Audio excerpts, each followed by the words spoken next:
Hello class 7, how are you all? Children, we have completed the syllabus of English literature for half-yearly exams yesterday only, and I hope that you have completed all your assignments, including the 19th assignment, which was the last assignment to be sent before your half-yearly exams, right?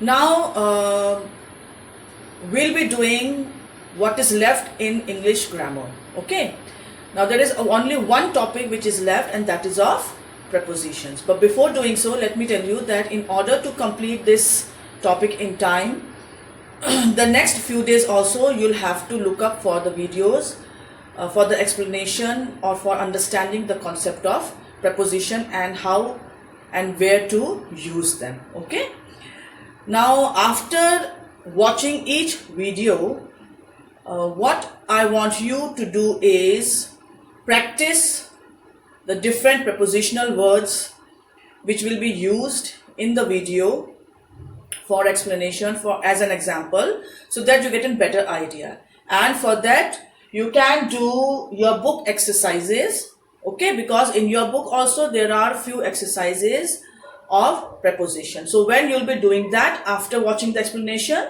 then you will have a better understanding of how and when to use them, where to use them, right?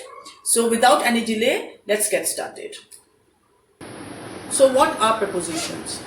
Now if you see clearly, preposition is made of by joining two words, pre plus position. These two words when joined together gives us the term preposition. Pre means before, right? And position means place. Okay, so prepositions are words that are used before nouns to show its relation with some other words in the sentence. Okay, so those words which are used before a noun in order to show where they stand in regards to something else in a sentence, those words are called prepositions. So let's see few of the examples. Okay, first one, Sunita is jumping over the hurdle. Okay, now is in this sentence, where is Sunita jumping? She is jumping over the hurdle, right? Next, the horse is in the stable. Where is the horse? In the stable. Come and sit next to me. Where am I asking you to sit? Next to me. Okay. And the fourth one, the rabbit ran towards the forest. Where did the rabbit run to? Towards the forest. Okay. Now in the first three sentences, over, in, next to, these prepositions are telling you the place of noun. Okay, like Sunita is jumping over the hurdle, that's the place. The horse is in the stable, in here stands for the place, whether the horse is inside, in the stable or outside the stable. Come and sit next to me. Where I supposed to sit? Next to me.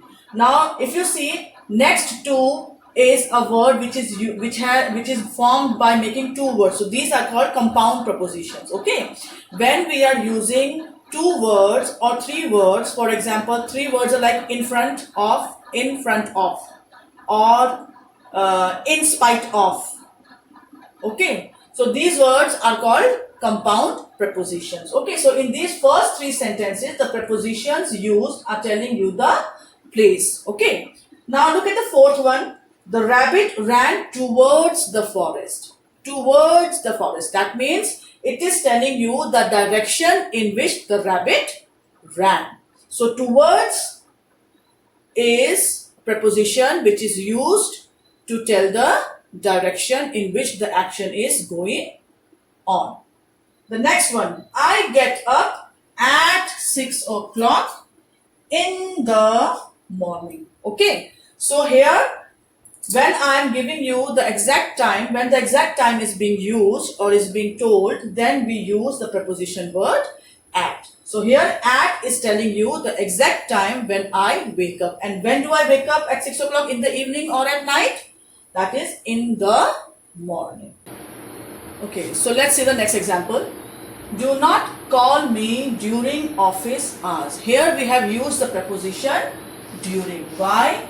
Because when we are talking about office hours, there's a particular time when the office begins and it ends at a particular time. For example, some offices open at 10 o'clock and they close by 5 o'clock in the evening. Okay, so when we are mentioning office hours, then we use the preposition during, right?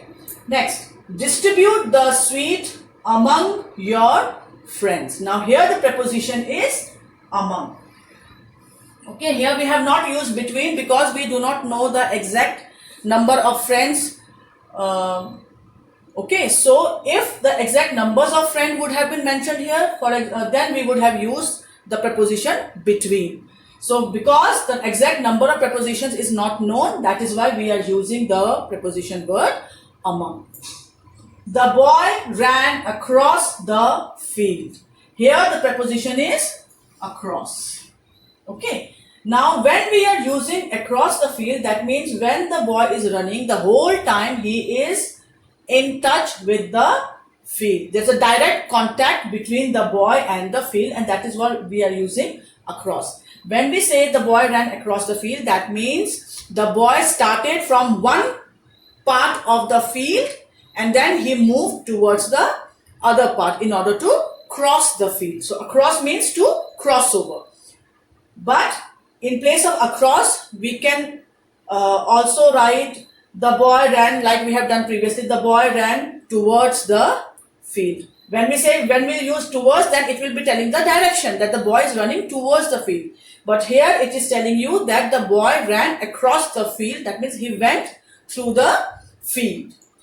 Next, a lion is sitting under the shady tree. So here the preposition is under. Where is the lion sitting? Under the shady tree. Okay. Few more examples are remaining. The market will remain closed for 2 days. Now in this sentence, the preposition for is used because we are telling you the exact number of days the market will remain closed. Okay. Next one. The market will remain open from Monday to Friday. Now if you read this sentence very carefully, it is telling you the 2 days during which the market will remain open. Okay, it is telling you that the market will remain open from Monday, that is the starting day, and to Friday. Friday is the last day when the market will remain open, after which it will remain closed. So in this sentence, two prepositions are used, from and to. So from is used here because Monday is the first day, the beginning day, and to Friday is the end day. Okay, the day after which the market will remain closed. Okay, now here instead of to, we can also use till, till. Okay, so we can also say the market will remain open from Monday till Friday, right? The last one, she is teaching in this school since 2016. So the preposition here is since. Why?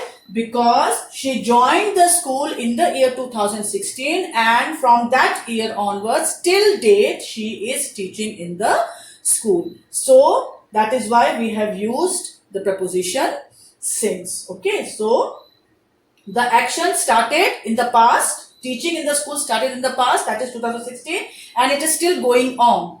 Okay, so that is why we have used the preposition since. Now this is your English grammar book.